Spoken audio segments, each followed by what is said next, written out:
बिस्मिल्लाहिर्रहमानिर्रहीम। चटनी इस अंदाज से बनाएं बच्चे बड़े सभी आपके फ़ैन हो जाएं और सभी खाएं शौक़ से। अस्सलाम वालेकुम माय यूट्यूब फैमिली, कैसे हैं आप सब लोग।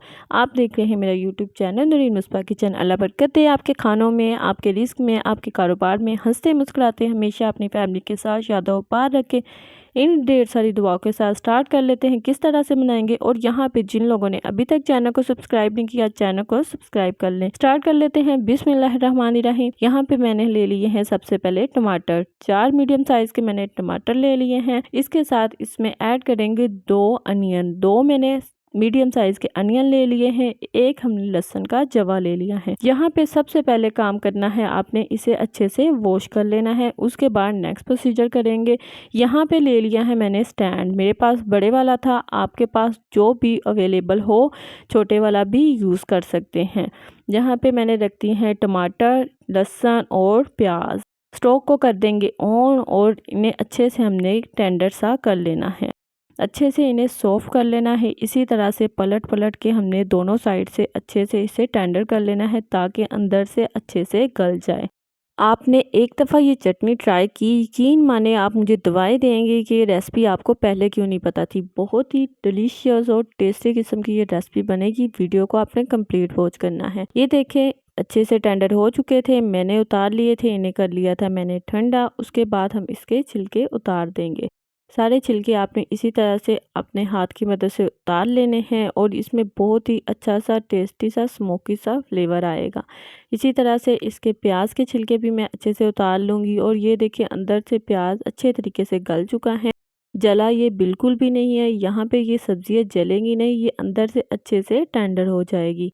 और ये देखिए प्याज भी इसी तरह से मैंने उतार लिए थे छिलके। और लहसुन को भी इस तरह से हम ओपन कर लेंगे और एक एक लहसुन का जवा हम निकाल लेंगे। ये देखिए सारे मैंने टमाटर, प्याज और लहसुन के छिलके उतार दिए हैं। यहाँ पे आपने इसे वॉश बिल्कुल भी नहीं करना, अदरवाइज इसका जो स्मोकी सा फ्लेवर है ना वो रिमूव हो जाएगा और इसका टेस्ट अच्छा नहीं आएगा।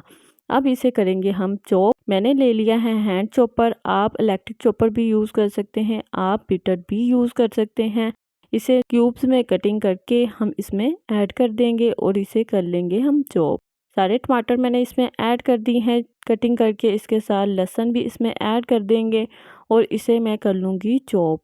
आप इसे जिस तरह से मर्ज़ी चॉप कर सकते हैं। मैंने इसे दरदरा सा रखा है। और इस स्टेज पे हम इसमें ऐड कर देंगे 4 से 5 हरी मिर्चें। क्योंकि हमने इसमें कोई भी स्पाइस ऐड नहीं किया था, इसलिए स्पाइस ऐड करने के लिए इसमें हरी मिर्चें ऐड करेंगे। आपके पास अगर कम तीखी वाली हुई तो आप 6 से 7 यूज़ कर लीजिएगा। सारी मिर्चें इसमें मैं कटिंग करके ऐड कर दूंगी। इसके साथ मैंने लिया है धनिया पुदीना। इसे अच्छे से वॉश करके उसके बाद आपने इस चटनी में ऐड कर देना है। बहुत ही टेस्टफुल ये चटनी बनेगी। वीडियो को आपने कंप्लीट वॉच करना है, वीडियो का कोई पार्ट आपने स्किप नहीं करना। इसे अगेन मैं ऊपर से लगा के इसे अच्छे से चॉप कर लूँगी। और ये देखिए बिल्कुल दरदरी सी हो चुकी हैं। इसी तरह की कंसिस्टेंसी मुझे चाहिए थी। अब मैं निकाल लूँगी इसे एक बाउल में। आप अगर इसे फाइन पीसना चाहते हैं तो आप इसे ग्राइंडर में पीस लीजिएगा। मुझे ये चॉप चाहिए थी इसलिए मैंने इसी तरह से पीस ली हैं। इसमें स्पाइसेस ऐड करेंगे। 1 टीस्पून इसमें मैंने सॉल्ट ऐड कर दिया है। इसके साथ हाफ़ टी स्पून इसमें चाट मसाले का ऐड कर देंगे। और साथ लिए हैं मैंने 3 लेमन। मीडियम साइज़ के मेरे पास 3 लेमन थे, इनके मैंने बीज रिमूव कर लिए हैं और इन्हें इसमें ऐड कर देंगे। इस स्टेज पे आप इसमें अनारदाना भी कूट के ऐड कर सकते हैं। 1 टीस्पून अनारदाने का कूट के इसमें ऐड कर दीजिएगा। इसे हम इसी तरह से यूज़ करेंगे। अगर हमने इसे करना है 1 से 2 महीने के लिए प्रिजर्व, तो इसके लिए एक ख़ास प्रोसीजर है वो हम करेंगे। उसके बाद हम इसे प्रिजर्व करेंगे। अगर हम इसे इसी तरह से करेंगे तो इसमें जो धनिया पुदीना डाला है वो ब्लैक हो जाएगा। इसके लिए पैन लिया है, पैन में ऐड कर देंगे हम 2 चम्मच ऑयल।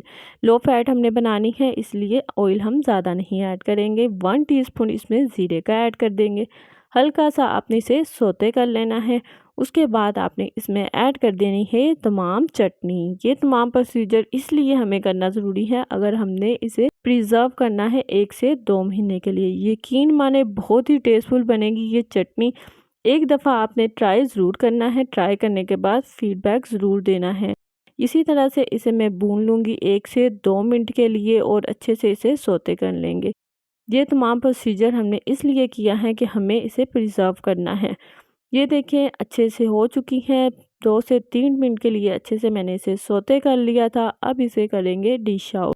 इसे करूँगी एक बाउल में ऐड। और यहाँ पे जिन लोगों ने अभी तक चैनल को सब्सक्राइब नहीं किया, चैनल को सब्सक्राइब कर लें, बेल के नोटिफिकेशन को ऑन कर दें ताकि आने वाली हर वीडियो आपके पास सबसे पहले पहुँचे। वीडियो अच्छी लगे लाइक शेयर कर दीजिएगा। चले चलते हैं, दुआओं में याद रखिएगा। मिलते हैं नेक्स्ट वीडियो में। अल्लाह हाफिज़।